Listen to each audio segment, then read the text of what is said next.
तीन जादुई ceiling fan. Balram, Ghanshyam और रघुवीर तीनों पक्के दोस्त थे। तीनों में घनिष्ठ मित्रता थी। तीनों काफी धनवान और सुख समृद्धि के साथ अपना जीवन व्यतीत कर रहे थे। एक रोज तीनों आपस में बातें करते हुए कहते हैं, दोस्तों आजकल हम दान पुण्य के कामों में अपना पैसा कुछ ज्यादा ही झोंकते चले जा रहे हैं। दूसरों के काम आना ही तो इंसानियत है। पर इसका यह मतलब नहीं कि हम ऐसे ही लगातार अपना धन वैभव बहाते चले जाएं। तीनों बात खत्म करके घरों की ओर रुख कर लेते हैं और जब भी कोई जरूरतमंद उनके घर का दरवाजा खटखटाता था तो तीनों बिना खुद के बारे में सोचे छप्पर फाड़ कर उनकी मदद करते थे। इस तरह धीरे धीरे उनके पैसे खत्म हो जाते हैं और वो गरीबी के कगार पर आ जाते हैं, जिसके बाद उनका घर भी उनसे छिन जाता है। निराश होकर वो आपस में बात करते हैं, हम तीनों को अपने बारे में भी सोचना चाहिए था।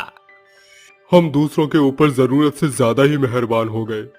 अब हमारे सर पर न छत बची है न जेब में एक फूटी कौड़ी। ऊपर से जून के कड़ाके की गर्मी धरती भी तवे की तरह तप रही है। चलो चलकर किसी घने पेड़ के नीचे बैठते हैं।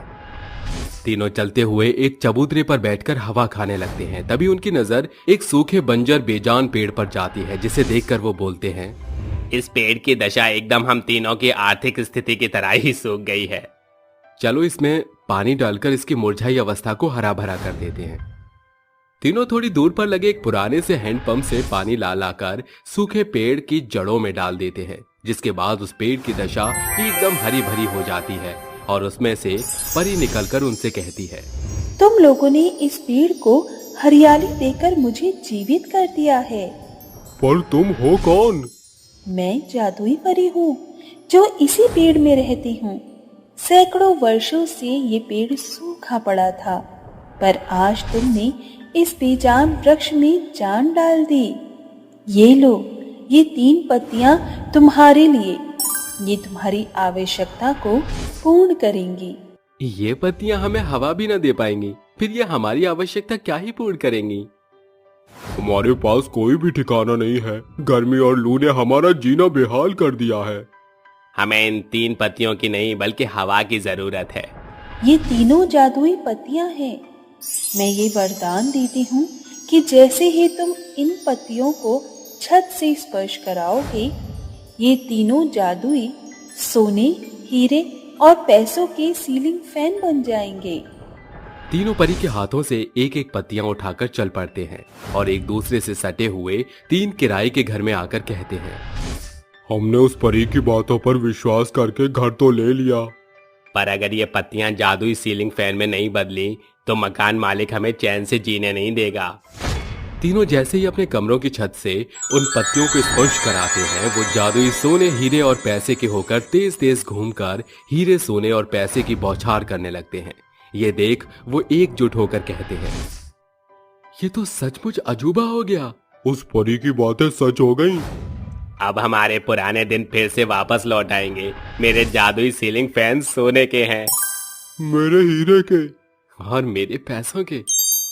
तीनों अपने अपने जादुई सीलिंग फैन से मिले हीरे, सोने और पैसों को लेकर मकान मालिक का किराया चुकाते हैं और फिर एक बड़ा सा 3 कमरों वाला घर खरीद कर वहां रहने लगते हैं। जादुई सीलिंग फैन न सिर्फ उन्हें सोना, पैसा और हीरा देते हैं बल्कि एसी से भी ज्यादा ठंडी हवा दिया करते। एक दिन तीनों कहते हैं, हम लोग तो ऐश की जिंदगी काट रहे हैं। पर उन लोगों का क्या जो इस चुभती चढ़ती गर्मी में बिना पंखे के होते हैं? क्यों ना हम अपने जादुई सीलिंग फैन से पैसे, सोने और हीरा को लेकर गांव में रहने वाले सभी लोगों को एक एक पंखा दे दें। हाँ बिल्कुल, हम इस जादुई सीलिंग फैन से लोगों की सीलिंग फैन देकर उन्हें गर्मी से राहत देंगे। तीनों अपने जादुई सीलिंग फैन से मांग करते हुए हीरा, सोना और पैसा लेकर, हीरा और सोना बेचकर उनसे ढेर सारे सीलिंग फैन खरीदकर गांव में लोगों को बांटते हुए कहते हैं, ये लीजिए काकी, ये पंखा आपके लिए। अरे बेटवा, तुम इतना महंगा पंखा हम सबन गांव वालन को मुफ्त काहे दे रहे हो? क्योंकि आप सभी गर्मी से बेहाल हैं। ये पंखा आपको राहत देगा। जुग जुग जियो बचवा, भगवान तुम तीनों की खूब तरक्की दे। फिर तीनों दोस्त खुश होकर वहां से आने लगते हैं। तभी उन्हें सुनसान सड़क के बीचों बीच बुजुर्ग व्यक्ति जमीन पर पड़ा नजर आता है, जिसे देखकर वो अपने घर ले आते हैं और जादुई सीलिंग फैन चलाकर हवा में सुला देते हैं। थोड़ी देर में उसको होश आता है और वो उससे पूछते हैं, बाबा आप कौन हैं? आप रास्ते पर कैसे गिर गए थे? गरीबी से जूझते इंसान अक्सर सड़क किनारे ही मिलता है। घूसखोरों ने जीना दूभर कर दिया है। जितना मैं दिन भर में कमा नहीं पाता था, उससे ज्यादा वो शाम को आकर मांग करते हैं। आज मैं भूखा प्यासा सड़क से जा रहा था, इसीलिए मैं वहीं गिर गया। तुम तीनों ने मुझे यहाँ लाकर इस पंखे की ठंडी हवा दी, इसके लिए शुक्रिया। अब मैं चलता हूँ। रुकिए काका, इस पंखे की हवा के साथ हम इस सीलिंग फैन से और भी कुछ देते हैं। जादुई जादुई पंखा हीरे के पंखे में बदलकर हीरा दे। साधारण पंखा जादुई हीरे के पंखे में बदलकर ढेर सारे हीरे गिराने लगता है, जिन्हें बटोर कर बलराम कहता है, ये सारे हीरे आप ले लीजिए। ये कैसा जादुई पंखा है जो हवा के साथ हीरे भी बरसाता है? शुक्रिया बेटा, अब मैं इनकी मदद से खुद की एक दुकान शुरू कर सकता हूँ। अब जीवन थोड़ा आसान हो जाएगा। बुजुर्ग शंकर उनको दुआएं देकर चला जाता है और तीनों अपने जादुई सीलिंग फैन से गरीब और जरूरतमंद लोगों की मदद करते। पर यह खबर उनके पुराने मकान मालिक जगीरा को पता चल जाती है और वो कहता है, आखिर इन तीनों के हाथ ऐसा कौन सा खजाना लग गया कि इनकी किस्मत एकदम बदल गई है? पता लगाना होगा। ये कहकर जगीरा उनके बंगले के बड़े से दरवाजे से दबे पांव खिड़की के रास्ते अंदर घुस जाता है और वो घनश्याम के खाली कमरे में घुसकर कहता है, अरे ये साधारण दिखने वाला सीलिंग पंखा एसी से भी ज्यादा ठंडी हवा की बरसात कर रहा है। ऐसा लग रहा है जैसे कैलाश नगरी हो। वो ये कह रहा था कि तभी उसे किसी के आने की आहट सुनाई देती है और वो दरवाजे के पीछे छुप जाता है। तभी घनश्याम कमरे में आकर कहता है, ए मेरे जादुई सोने के सीलिंग फैन, मुझे ढेर सारे सोने के सिक्के दे। उसके कहते ही छत से टंगा सीलिंग फैन डंडी से लेकर पंखुड़ी तक चमचमाते सोने में बदलकर ढेर सारे सोने के सिक्के बरसाने लगता है, जिसे देखकर लालची जगीरा कहता है, तो इन तीनों के रईसी का कारण ये जादुई सीलिंग फैन है। छुपते छुपाते वो बारी बारी से तीनों के कमरों में जाकर हीरे और पैसों के जादुई सीलिंग फैन के रहस्य से भी रूबरू हो जाता है और कहता है, आज रात जब ये गधे घोड़े बेचकर सोएंगे तो मैं ये तीनों जादुई सीलिंग फैन खोल ले जाऊंगा। रात में तीनों गहरी नींद में सो जाते हैं। लालची जगीरा रघुवीर के कमरे में घुसकर सीढ़ी के सहारे जैसे ही जादुई पंखे को छूता है, उसे जोरदार झटका लगता है और वो जमीन पर गिर जाता है, जिसके बाद पैसों का पंखा अपने अंदर से फूटी कौड़ियों की बौछार करता है और वो कहता है, एक तो इस जादुई सीलिंग फैन ने मुझे 440 वोल्ट का लंबा चौड़ा झटका भी दे दिया और उसके बाद भी मुझे ये फूटी कौड़ी नसीब से मिली। सही कहा है किसी ने, किस्मत से ज्यादा न किसी को मिला है न किसी को मिलेगा। राफ्टिंग वाली चुड़ैल। ये हंसी वादियाँ ये खुला आसमां, आ गए हम कहाँ मेरे साजना। इन बहारों में दिल की कली खिल गई, मुझको तुम जो मिले हर खुशी मिल गई। अरे क्या तुम लोगों को किसी के गाने की आवाज आ रही है? हाँ यार, बहुत ही मधुर आवाज है, सुनकर बहुत आनंद मिल रहा है। तुम दोनों मजनुओं को तो सिर्फ लड़कियों की ही आवाज आती रहती है। अरे इतनी रात में तुम्हारे लिए कौन गाना गाने बैठेगी यहाँ पर? तभी उन्हें गाने की दोबारा से आवाज आती है, जिसे सुनते ही वो दोनों कंचन से कहते हैं, तुम्हें तो हमारी बात पर विश्वास ही नहीं हो रहा। मैं कह रहा हूँ यहाँ कोई तो है। लेकिन कौन हो सकता है? रात के समय तो राफ्टिंग वाले एरिया के अंदर जाना बिल्कुल मना है। अरे यार, यहाँ पर कोई चुड़ैल तो नहीं, हमें यहाँ से चले जाना चाहिए। वैसे भी राफ्टिंग के अंदर जाना तो अलाउड है नहीं, और हम इसके चारों तरफ घूमकर भी क्या कर रहे हैं? अभी तो कितनी डरपोक है। अरे अगर जिंदगी में कुछ पल मिल रहे हैं तो उन्हें अच्छे से जीना चाहिए, तेरी तरह डर कर नहीं। तुम पागलों जैसी बात मत करो और चुपचाप यहाँ से चलो। अगर तुम हमारे साथ नहीं जाना तो मत जाओ, लेकिन हम तो अंदर जा रहे हैं। कंचन की बात न मानते हुए अर्नव और राघव राफ्टिंग वाले एरिया में चले जाते हैं। पीछे से कंचन भी उनके साथ आ जाती है। अंदर उन्हें एक बहुत ही सुंदर सी लड़की नदी के अंदर राफ्टिंग करते हुए दिखाई देती है। अरे यार देख तो सही, क्या लड़की है, और देखो कितने आराम से राफ्टिंग कर रही है। इसको तो डर भी नहीं लगता। ये लड़की नहीं, ये तो सुंदरता की मूरत है। मूरत जितनी सुंदर उतनी ही दिलेर। लेकिन इतनी रात के समय ये यहाँ क्या कर रही है? देखो रात बहुत ज्यादा हो गई है और टीचर ने हमें सख्त मना किया था कि रात के समय राफ्टिंग वाली जगह पर कोई नहीं आएगा। मेरी बात मानो और यहाँ से वापस चलो। तभी वो लड़की उन सभी को देखकर उनसे कहती है, अरे वहाँ क्यों खड़े हो, यहाँ पर आओ और मेरे साथ राफ्टिंग करो। इतनी सुहानी रात में राफ्टिंग करने का मजा ही कुछ और है। क्या तुम्हें रात के समय राफ्टिंग करते हुए डर नहीं लगता? वैसे तुम राफ्टिंग करते हुए बहुत ज्यादा खूबसूरत दिख रही हो। तुम्हारा नाम क्या है? मेरा नाम शाहिना है और मुझे राफ्टिंग करना बहुत पसंद है और रात के समय तो मुझे राफ्टिंग करने में बहुत मजा आता है। मैं यहाँ लोगों को राफ्टिंग भी सिखाती हूँ। तो फिर हमें भी राफ्टिंग करना सिखाओ, हम इतनी दूर से यहाँ राफ्टिंग करने ही तो आए हैं। अगर तुम्हें राफ्टिंग करनी है तो तुम मेरे पास आ जाओ। अरे क्यों नहीं, बिल्कुल सिखाऊंगी, चलो मेरे साथ। नहीं नहीं मत जाओ, मैं तुमसे कह रही हूँ कहीं मत जाओ, चलो वापस चलते हैं। तुम्हें नहीं जाना तो मत जाओ, एक काम करो यहीं पर बैठे हुए हमारा इंतजार करो, हम दोनों राफ्टिंग करके बस अभी आते हैं। इतना कहकर राघव और अर्नव राफ्टिंग करने के लिए शाहिना के पास पहुंच जाते हैं, जिसके बाद शाहिना उन्हें राफ्टिंग करते करते वहां से काफी आगे की तरफ ले जाती है। कुछ दूरी पर चलने के बाद वो दोनों शाहिना से कई बार बात करने की कोशिश करते हैं, लेकिन शाहिना उन दोनों को कोई जवाब नहीं देती। तभी राघव कहता है, बहुत देर हो गई, तुमने इतनी देर से एक शब्द भी नहीं कहा। अरे ऐसे कैसे हमें तुम राफ्टिंग करना सिखाओगी? तभी शाहिना अचानक से एक भयानक चुड़ैल के रूप में अपना रूप धारण करती है और जोर जोर से हंसने लगती है। क्या बात है, तुम लोगों को यहाँ तक लाना तो बहुत ही आसान काम था। कितने प्यार से तुम लोग मेरे जाल में फंस गए। चुड़ैल चुड़ैल, अरे अर्नव कितनी भयानक चुड़ैल है ये। अरे अरे चल यहाँ से कूद कर वापस चलते हैं। तभी अर्नव की नजर पानी के अंदर पड़ती है। अरे ये पानी है या फिर खून? जरा देख देख तो सही, इस नदी के पानी को क्या हो गया है? इसके अंदर तो खून के उबाले लग रहे हैं। अरे मोरी मैया, अब तो हम मर जाएंगे, ये चुड़ैल हमें नहीं छोड़ेगी, अब हम लोग क्या करें?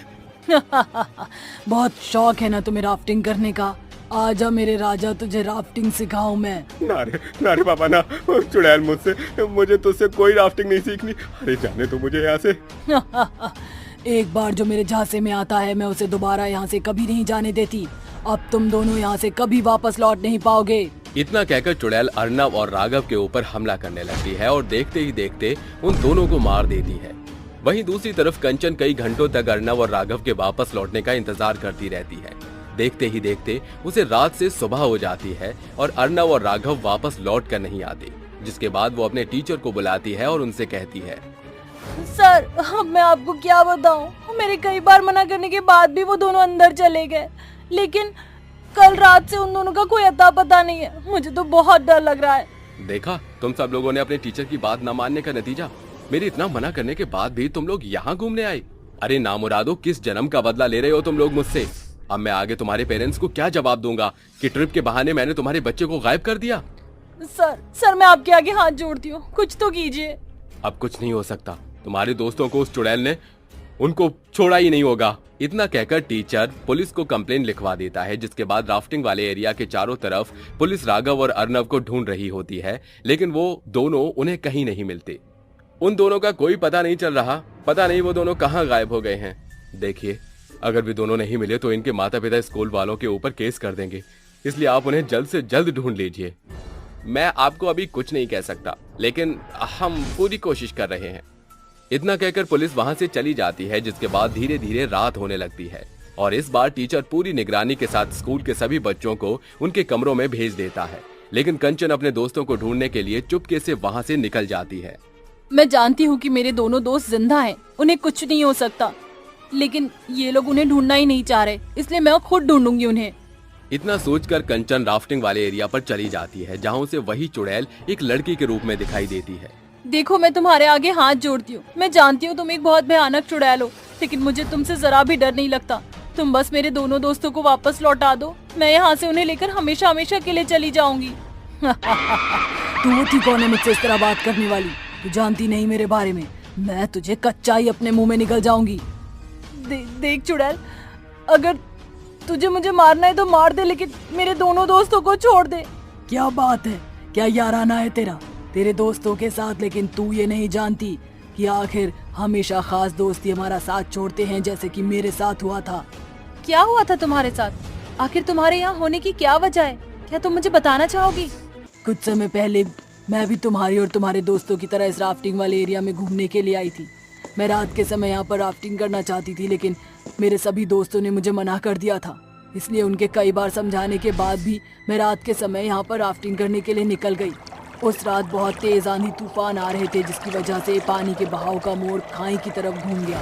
देखते ही देखते कुछ ही समय में मैं पानी के बहाव की वजह से खाई में गिर गई और मेरी मृत्यु हो गई। तब से मैं यहाँ राफ्टिंग सिखाने के जरिए लोगों को पकड़कर मार देती हूँ। इसमें मुझे बहुत मजा आता है। तुम्हारे साथ जो हुआ वो बहुत ही बुरा हुआ, लेकिन तुम जो लोगों के साथ कर रही हो और बेकसूर लोगों को मार रही हो वो बिल्कुल भी ठीक नहीं है। मेरी बात मानो और यहाँ से चली जाओ। तू होती कौन है मुझे यहाँ से भगाने वाली? रुक, तुझे तो मैं अभी बताती हूँ। इतना कहकर चुड़ैल कंचन को मारने ही वाली होती है, लेकिन तभी वहाँ पर टीचर एक तांत्रिक बाबा को लेकर पहुँच जाता है। तांत्रिक बाबा चुड़ैल के ऊपर पवित्र गंगा जल छिड़क देता है, जिसकी वजह से चुड़ैल का शरीर अपने आप जलने लगता है और देखते ही देखते उसे वहाँ से मुक्ति मिल जाती है। श्यामगढ़ गांव में राधा नाम की औरत अपनी सास सुनंदा और ससुर गजेंद्र के साथ रहती थी। राधा का एक छोटा सा बेटा भी था। राधा के पति का देहांत तभी हो गया था जब राधा के बेटे रोहन ने जन्म लिया था। राधा के सास ससुर राधा के साथ साथ रोहन से भी नफरत करते थे और ऐसे ही एक दिन, अरे हो करमजली, कहाँ मर गई? तेरे ऊपर घर छोड़ूंगी तो मेरा घर तो बर्बाद हो जाएगा। पर मम्मी जी, आखिर मैंने ऐसा क्या कर दिया जो आप मुझे ऐसे बोल रही हैं? हाँ, तू कुछ थोड़े ना करती है, तुझसे गलती तो अपने आप हो जाती है। मम्मी जी, मेरी गलती क्या है? आप मुझे कुछ तो बताइए। मनहूस कहीं की, एक तो तूने घर का काम नहीं किया, ऊपर से अभी तक खाना नहीं बना। तेरे ससुर को काम पर जाना है, तुम लोगों का बोझ भी तो उठा रखा है हमने। मेरे बेटे को तो तेरे बेटे ने खा लिया। जैसे ही पैदा हुआ वैसे ही मेरा बेटा चल बसा।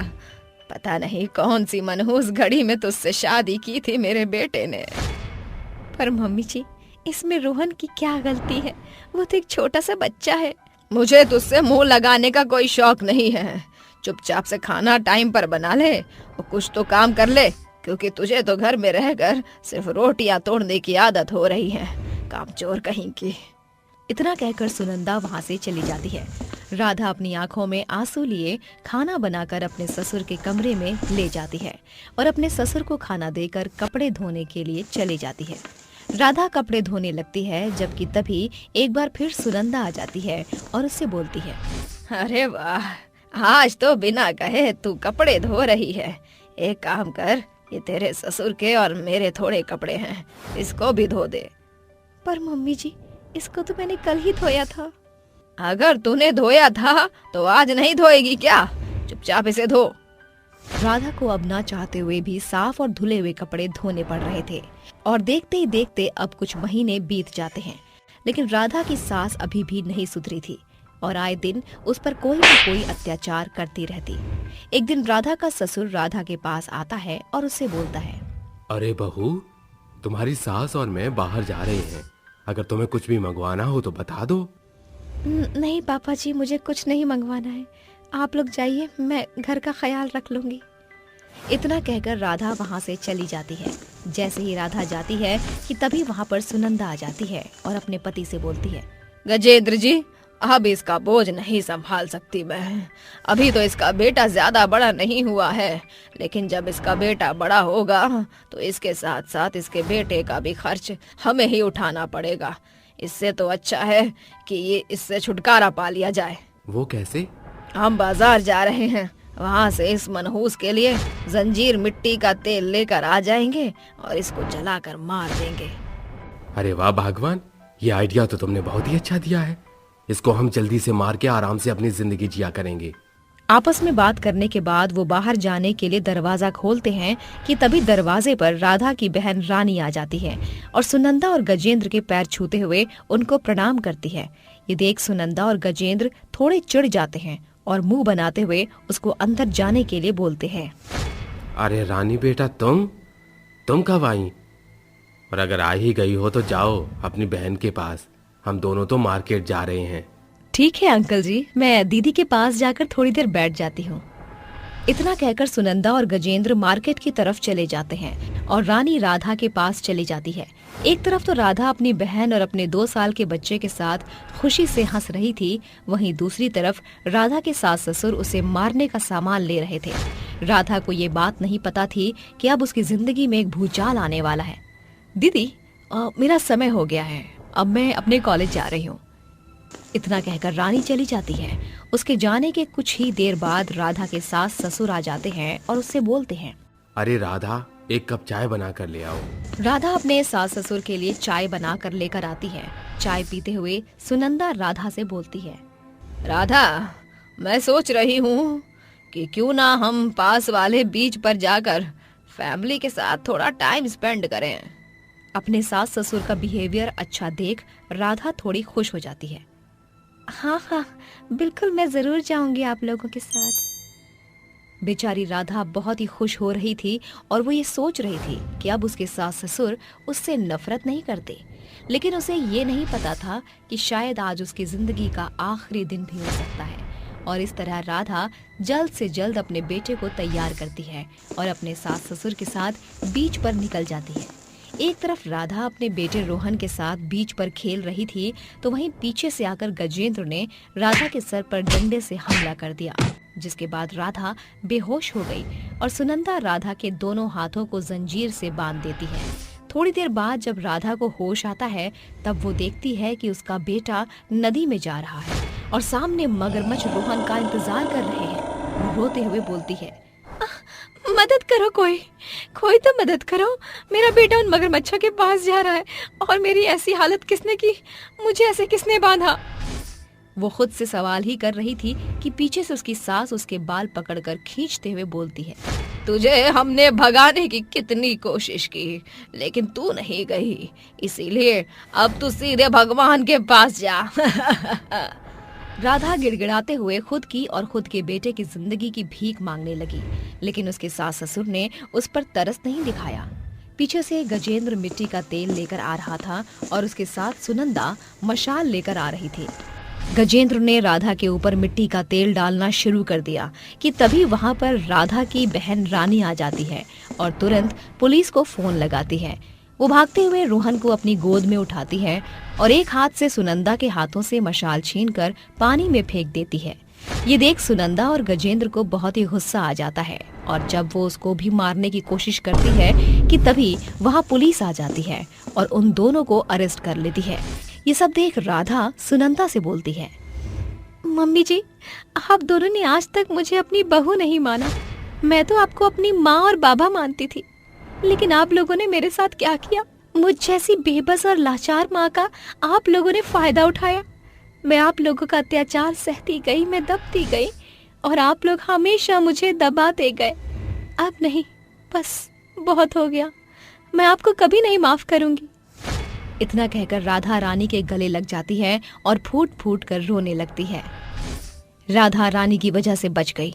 वहीं दूसरी तरफ सुनंदा और गजेंद्र को 16 साल की जेल हो गई और राधा अपने बेटे रोहन के साथ खुशी से रहने लगी। घमंडी देवरानी। पूरा घर फूलों और लड़ियों से सजा धजा हुआ था। शहनाइयों की गूंज दूर तक सुनाई पड़ रही थी। तभी पार्वती कहती है, राज भैया, आप इस दुल्हे के जोड़े और सेहरे में बहुत जच रहे हैं। ईश्वर आपको हर बुरी बला से बचाए। भाभी माँ, जब तक आप और भैया का साया मेरे सर पर है, मुझे भला किसी की नजर क्या ही लगेगी। दोनों देवर भाभी बातें ही कर रहे थे कि तभी कमरे में राज का बड़ा भाई सुनील आकर कहता है, अगर देवर भाभी का भरत मिलाप खत्म हो गया हो तो चले, बारात निकलने का वक्त आ चला है। दूल्हा बारात के संग दुल्हन के घर पहुंचता है, जहां दुल्हन की माँ शुभ्रा कहती है, आप सभी का स्वागत है। विवाह का मुहूर्त होने वाला है, मैं दुल्हन को लेकर आती हूँ। दुल्हन की माँ शुभ्रा कमरे में आकर अपनी बेटी को भड़काते हुए कहती है, मौली, अपनी माँ की बात ध्यान से सुन। तेरे होने वाले पति के लिए उसके भाई और भाभी सीता और राम हैं। ये तुझे तय करना है कि तुझे उसको लक्ष्मण से विभीषण में कैसे बदलना है। हाँ, फिक्र मत करो माँ, एक बार बस उस घर में मेरे कदम पड़ने दो, फिर मैं ऐसी फूट डालूंगी कि सब कुछ बदल जाएगा। मौली के मन में पहले ही काफी कड़वाहट भर चुकी थी। विधि विधान के साथ शादी संपन्न होने के साथ सभी बाराती दुल्हन के साथ रवाना हो जाते हैं और गृह प्रवेश के वक्त पार्वती कहती है, हमारे इस छोटे से परिवार में तुम्हारा स्वागत है देवरानी जी। अगर आपकी भारी भरकम परंपराएं खत्म हो गई हो तो मेरा रास्ता छोड़ दीजिए। मैं बहुत ज्यादा थक गई हूँ। हटिए मेरे आगे से।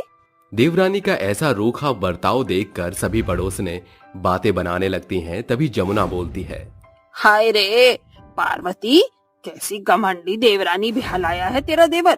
नई बहू का ऐसा बर्ताव। राम राम राम राम राम। ऐसी कोई बात नहीं है। वो शादी ब्याह में दुल्हन थक जाती है ना, तो मन चिड़चिड़ा सा हो जाता है। मेरी देवरानी घमंडी नहीं है। इस तरह पार्वती बात को संभाल लेती है, पर समय के गुजरने के साथ देवरानी का घमंडी स्वभाव अब उसे साफ नजर आने लगता है। एक दिन मौली अपनी जेठानी को खूब खरी खोटी सुनाते हुए कहती है, आपने आखिर मेरे पति पर क्या जादू कर रखा है जो वो हमेशा आपका ही गुणगान करते रहते हैं। खुद का बच्चा तो हुआ नहीं और हर रोज आपकी बांझ शक्ल देखकर मेरी भी गोद हरी नहीं हो पा रही। तुम्हारी जुर्रत कैसे हुई मेरी पत्नी से ऐसे कड़वे लहजे में बात करने की? पार्वती आज तक इसलिए मां नहीं बनी ताकि तुम्हारे पति के परवरिश में कोई कमी कसर न रह जाए। वाह भैया, अच्छा हुआ कि आज ये बात मैंने अपने कानों से सुन ली। आप दोनों के मन में सच में मेरी पत्नी के लिए कितना जहर है, ये मुझे आज पता चला। अब हम यहाँ एक पल भी नहीं रहेंगे। रिश्तों को इस कदर बिखरता देखकर पार्वती कहती है, राज भैया, ठंडे दिमाग से काम लीजिए। बरसों जिस घर को हमने प्यार के धागों से बांध कर रखा, गलतफहमी से रिश्तों को बिखरने मत दीजिए। पार्वती की आंखों से आंसू के झरने फूट पड़ते हैं और वो अचानक बेहोश हो जाती है, जिसके बाद डॉक्टर उसका चेकअप करके बताता है, मुबारक हो, आपके घर में नन्हा मेहमान आने वाला है। पार्वती मां बनने वाली है। ये खबर सुनकर पार्वती की घमंडी देवरानी जल भुनकर वहां से पैर पटकते हुए अपने कमरे में आकर बोलती है, ये बरसों की बांझ अचानक गर्भवती कैसे हो गई? अगर इसने इस घर को वारिस दे दिया तो मेरी कोई अहमियत नहीं रहेगी। वो ये कह ही रही थी कि तभी उसे उल्टी आती है और वो प्रेगनेंसी टेस्ट कराती है, जिसमें उसे सकारात्मक परिणाम मिलता है, जिसे देखकर वो कहती है, ये मिली ना कोई अच्छी खबर। मैं भी माँ बनने वाली हूँ। मेरा बच्चा तो इस दुनिया में जरूर आएगा, पर मैं जेठानी जी के बच्चे को इस दुनिया में आने से पहले ही पार घाट लगा दूंगी। वक्त तेजी से गुजरने लगता है और दोनों की गर्भावस्था के महीने भी बढ़ने लगते हैं। जहां पार्वती की घमंडी देवरानी पूरा दिन अपने कमरे में आराम फरमाती, तो वहीं उसकी जेठानी पार्वती पूरा दिन कामकाज किया करती। आज भी जैसे ही वो काम खत्म करके बैठी थी कि तभी उसकी घमंडी देवरानी चिल्लाते हुए कहती है, अरे ओ महारानी, कब से गला फाड़ रही हूँ, सुनाई नहीं दे रहा? मुझे मीठा खाने का मन कर रहा है। जाओ जाकर मेरे लिए हलवा बनाओ। ठीक है मौली, तुम थोड़ी देर इंतजार करो, मैं बनाती हूँ। दिन भर की थकी मांदी पार्वती हलवा बनाकर अपनी देवरानी की ख्वाहिश को पूरा करती है। ऐसे ही वक्त बीतता चला जाता है। एक दिन पार्वती की घमंडी देवरानी साजिश करते हुए उससे कहती है, अब मजा आएगा। जैसे ही जेठानी जी सीढ़ियों से नीचे उतरेंगी, उनका पैर फिसल जाएगा। अब फिर उनके पेट में पलने वाले बच्चे का राम नाम सत्य। घमंडी मौली ऐसा करके अपनी माँ को फोन पर यह बताते हुए बोलती है, माँ, मैंने जाल बिछा दिया है। अब जैसे ही वो सीढ़ियों पर कदम रखेगी तो फिर अलग ही नजारा होगा। शाबाश बिटिया, आज तो तेरे रास्ते का कांटा साफ हो जाएगा। मौली को यह खबर नहीं थी कि उसकी षड्यंत्र भरी बातें दरवाजे पर खड़ी पार्वती ने सुन ली हैं और वो रोते हुए कहती है, अपने अहंकार के कारण आज मेरी ही देवरानी मेरे अंदर पल रही मेरे बच्चे को मारना चाहती थी। वक्त लगातार ऐसे ही गुजरता जाता है और घमंडी मौली अपनी जेठानी के पेट में पल रहे बच्चे को खत्म करने के लिए एक के बाद एक साजिश रचती रहती है। आज भी वो कहती है, अब इन छोटे मोटे पैतरे आजमाने से कुछ नहीं होने वाला। आज मैं कच्चे पपीते से बना जूस धोखे से जेठानी जी को पिला दूंगी, फिर उनका बच्चा खत्म हो जाएगा। उसे खबर न थी कि उसका पति राज सब कुछ सुन और देख लेता है और उसे थप्पड़ जड़ते हुए कहता है, अच्छा हुआ कि आज तुम्हारे चेहरे का नकाब उतरते मैंने खुद देख लिया। धोखेबाज छली औरत, अब समझ आया कि मेरी भाभी माँ गलत नहीं थी, बल्कि तू ही हमारे बीच मंथरा की तरह फूट डलवा रही थी। प्रेग्नेंट तुम अकेले नहीं थी, भाभी भी थी, पर दिन भर वो तुम्हारी खातिर करने से पीछे नहीं हटती थी। और आज तुम्हें उन्हीं की खुशियां उजाड़ना चाहती हो। राज, मुझे माफ कर दो, मुझसे गलती हो गई, प्लीज। अब मैं तुम्हें एक पल भी अपने घर में नहीं रहने दूंगा। जब से तुमने हमारे स्वर्ग जैसे घर में कदम रखा है, सब कुछ नरक हो गया है। निकल जाओ यहाँ से। राज, मैं माँ बनने वाली हूँ, तुम मेरे पति हो और ये मेरा घर परिवार है। मैं यहाँ से कहाँ जाऊंगी? अगर अपना परिवार समझती हो तो ऐसा घिनौना खेल नहीं खेलती। दोनों में बढ़ रही बहसबाजी की आवाज कमरे से बाहर निकल जाती है और उसके भाई भाभी कमरे में आते हैं और पार्वती कहती है, भैया क्या हुआ? आप मौली को क्यों डांट रहे थे? भाभी, ये इस मंदिर जैसे घर में रहने के लायक नहीं है। आपको पता है, इसने आपके बच्चे को मारने की कई कोशिशें की है और भगवान का शुक्र है कि वो सभी नाकाम हो गई। भैया, मैं सब कुछ जानती हूँ, पर मैं मौली को अपनी देवरानी नहीं, छोटी बहन मानती हूँ। इसीलिए मैं उन सभी बातों को भुला चुकी हूँ। अब आप भी इसे माफ कर दीजिए। पार्वती के कहने पर उसका देवर राज उसको घर में रहने देता है और समय गुजरने के साथ दोनों को एक साथ प्रसव पीड़ा होती है। दोनों भाई उन्हें अस्पताल ले जाते हैं, जहां डॉक्टर कहते हैं, मुबारक हो, आपकी पत्नी को प्यारा सा बेटा हुआ है। पर एक दुखद समाचार है, मौली का बच्चा मरा हुआ पैदा हुआ है और अब वो फिर कभी मां नहीं बन सकेगी। ऐसा सुनकर सभी मौली के पास आते हैं, जहां राज बोलता है, देख लिया मौली, तुम्हारे बुरे कर्मों की सजा है कि तुमने अपना बच्चा खो दिया। मौली, ये लो, मैं अपने मुन्ना को तुम्हारी झोली में डालती हूँ। पर दीदी, ये तो आपका बच्चा है, मैं इसे आपसे कैसे छीन सकती हूँ? क्योंकि मैं खुद इसे तुम्हें सौंप रही हूँ। आखिर रहेगा तो ये एक ही घर में। दीदी, मुझे माफ कर दो, मैंने आपके साथ कितना बुरा बर्ताव किया, फिर भी आपने इतना बड़ा बलिदान दिया। मैं आपके प्यार के काबिल नहीं, फिर भी आपने मुझे छोटी बहन समझा। आज से ये हम दोनों का अंश होगा। चुड़ैल की रंग बिरंगी मुर्गियां। आधी रात के समय जंगल में एक चुड़ैल अपनी रंग बिरंगी मुर्गी को हाथ में लेकर कहती है, चलो आज से मैं रंग बिरंगी मुर्गियों को बेचूंगी। जो मेरे साथ हुआ है उसका हिसाब भी चुकता करूंगी।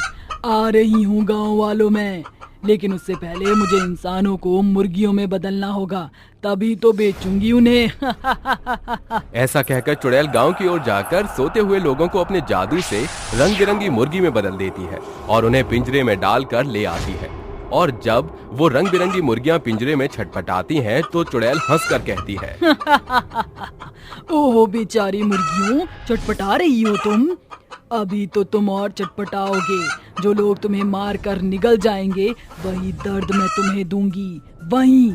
अगले दिन चुड़ैल अपना रूप बदलकर उन सभी रंग बिरंगी मुर्गियों को पिंजरे की गाड़ी में रखकर गली गली जाकर बेचते हुए कहती है, मुर्गियाँ ले लो, मुर्गियाँ, रंग बिरंगी मुर्गियाँ, ताजी ताजी अनोखी मुर्गियाँ।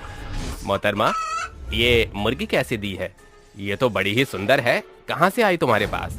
साहब, गुटलियाँ मत गिनो, बस आम खाओ। हाँ ठीक है, मुझे ये गुलाबी और संतरी वाली मुर्गियाँ दे दो। ये लीजिए आपकी दोनों मुर्गियाँ। अरे मुझे भी दो, मुझे भी दो, और मुझे 3 रंग बिरंगा वाली मुर्गियाँ दे दो जल्दी से। अरे थोड़ा सब्र कीजिए, एक एक करके मैं आप सबको आपके सारी मनपसंद रंग बिरंगी मुर्गियाँ दूंगी। अरे वाह, आज तो काफी लोग मेरी मुर्गियाँ खरीदने आए हैं। बेचारे मेरे मकसद से अनजान हैं। इस तरह रूपाली एक एक करके सबको उनके मनपसंद रंग बिरंगी मुर्गियां दे देती है। सारी मुर्गियां खत्म हो जाती हैं। तभी शाम में जो लोग उसे ले जाते हैं और बनाकर खाते हैं, वही लोग आधी रात में रंग बिरंगी मुर्गी में तब्दील हो जाते हैं और चुड़ैल उन सब की गर्दन पकड़ पकड़ कर अपने पिंजरे में डाल देती है। अरे वाह, मेरा काम तो और आसान हो गया। मेरी रंग बिरंगी प्यारी प्यारी मुर्गियों, उप इंसानी मुर्गियों। आखिर चुड़ैल का ये सब करने का क्या खास मकसद हो सकता है? वो लोगों को रंग बिरंगी मुर्गियां क्यों बना रही है? जानने के लिए कहानी में आगे बढ़ते हैं। अगले दिन चुड़ैल आधी रात में लाई इंसानी मुर्गियों को बेचने जाती है।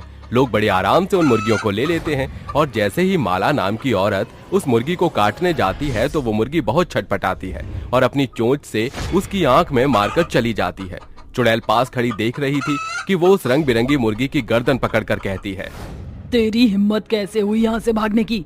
तुझे भी बाकी मुर्गियों की तरह जलना भुनना होगा, वरना मैं और मुर्गियों को कैसे बेचूंगी। ये बोलकर चुड़ैल मुर्गी का अपने जादू से चिकन फ्राई बना देती है। बाद में माला और उसका पति रात में यही खाते हैं। तभी विराज बोलता है, अरे आज तो तुमने काफी अच्छा चिकन फ्राई बनाया है माला। यकीन नहीं हो रहा है कि तुमने बनाया है। झूठ बोल देती हूँ, वरना ये मुझे हीरो का हार नहीं दिलाएंगे। जी मैंने ही बनाया है। वाह, ऐसी बात है तो तुम्हारा पेंडिंग हीरो का हार कल आ जाएगा। आप सच कह रहे हैं? मुझे हीरो का हार दिलाएंगे? हाँ हाँ बिल्कुल। ये बोलकर दोनों अपने कमरे में चले जाते हैं। वहीं आधी रात को बेड पर सोते सोते दोनों रंग बिरंगी मुर्गियों में बदल जाते हैं। ये देखकर चुड़ैल उन्हें भी कैद करके फिर से अपने पास ले आती है और वही करती है जो करती आई है। धीरे धीरे लोगों के गायब होने से उनके परिवारजन परेशान होने लगते हैं। एक की माँ मुखिया से कहती है, अरे मुखिया साहब कुछ तो कीजिए, मेरा बेटा का अचानक ही रात से गायब है, अभी तक नहीं मिला। हाँ हाँ मुखिया जी, मेरी बीवी भी 2-4 दिन से गायब है। मैंने हर जगह तलाश किया लेकिन वो मुझे कहीं ना दिखी। आप कुछ करते क्यों नहीं हैं? आप सब परेशान मत होइए, मैं कुछ हल निकालता हूँ। अगले दिन चुड़ैल मुखिया के दरवाजे पर रंग बिरंगी मुर्गी बेचने आती है। मुखिया वो मुर्गी खरीद लेता है। जैसे ही वो खाना खाने जाता है तो उसका कुत्ता उसके चिकन पर झपट्टा मारता है, जिसके खाते ही वो एक गुलाबी कलर का मुर्गी बन जाता है। ये बात मुखिया को हजम नहीं होती और वो सोने का नाटक करता है। तभी चुड़ैल की नजर मुखिया पर न जाकर मुर्गी पर जाती है और वो मुर्गी को जैसे ही उठाती है, मुर्गी का शक यकीन में बदल जाता है और वो मन में कहता है, मतलब मेरा शक सही था। ये सब गांव में चुड़ैल का किया धरा है, जो मुर्गियां बेचकर लोगों का मुर्गा बना देती हैं, फिर इंसानों को ही खिला देती हैं ताकि उन्हें बेच सके। चुड़ैल अब तो ज्यादा दिन तक इस गांव में मेहमान नहीं है। ये बोलते ही मुखिया अपने जाने माने प्रसिद्ध तांत्रिक के पास जाकर उसे सब कुछ बता देता है। तांत्रिक उसके बेचे हुए एक मुर्गे को घेरे में बिठाकर पूजा करता है। तंत्र विद्या से चुड़ैल न चाहते हुए भी तांत्रिक के बनाए घेरे में पहुंच जाती है और बौखलाई चुड़ैल चिल्लाकर कहती है, छोड़ मुझे, क्यों मुझे यहाँ लेकर आया है? जाने दे वरना मैं तुझे मार डालूंगी। तांत्रिक बंद कर अपनी बकवास, अब तो यहाँ से कहीं नहीं जाएगी। अगर जाना है तो मेरे सवालों का जवाब दे। बता, क्यों लोगों को रंग बिरंगी मुर्गियां बना रही है? मकसद क्या है तेरा इसके पीछे? तूने पूछा और मैं क्या बता दूंगी? तेरी गुलाम तोड़ी हूँ मैं, चुड़ैल हूँ चुड़ैल, मार डालूंगी तुझे, जाने दे मुझे। तुम काली पीली चुड़ैलों का कुछ नहीं हो सकता। जब तक हम तांत्रिक भी अपना असली रंग नहीं दिखाते, कुछ बताकर राजी ही नहीं होती हो। अब देखो। ये बोलते ही तांत्रिक उस पर मंत्रों से छड़ी मारता है, जिससे चुड़ैल खुद ब खुद बताने लगती है, मत मारो मुझे, मैं सब बताती हूँ। कुछ समय पहले की बात है, इसी गांव में मैं गरीब आम्रपाली मुर्गियां बेचती थी, लेकिन अचानक पैसा न होने की वजह से मेरी मुर्गियां मर गई। मैं बहुत निराश हो गई। निराशा में जंगल में चली जा रही थी, तभी मेरे सामने चमचमाती नीली की एक मुर्गी आई। कोई था नहीं तो मैं उसे अपने घर ले आई। मैंने कैसे भी जुगाड़ करके उसे दाना खिलाया।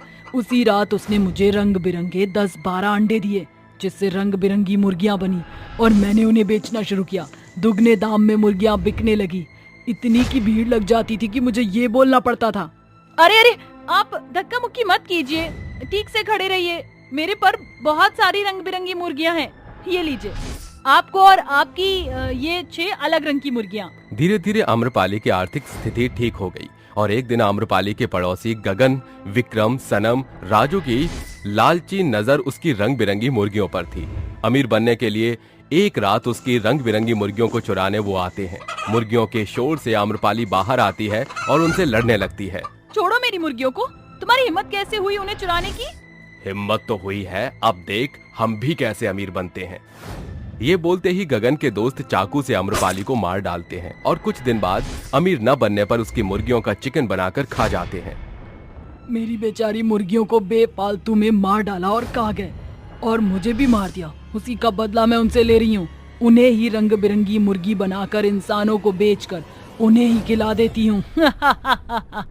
ले लिया ना तूने अपना बदला सभी से, उन्हें रंग बिरंगी मुर्गी बनाकर। अब मैं तुझे इस रंग बिरंगी दुनिया से अलविदा करता हूँ। ऐसा कहकर तांत्रिक उस दुष्ट चुड़ैल को एक अभिमंत्रित तहखाने में बंद कर जमीन में दफना देता है, जहाँ किसी का आना जाना नहीं होता और सब पहले की तरह ठीक हो जाता है।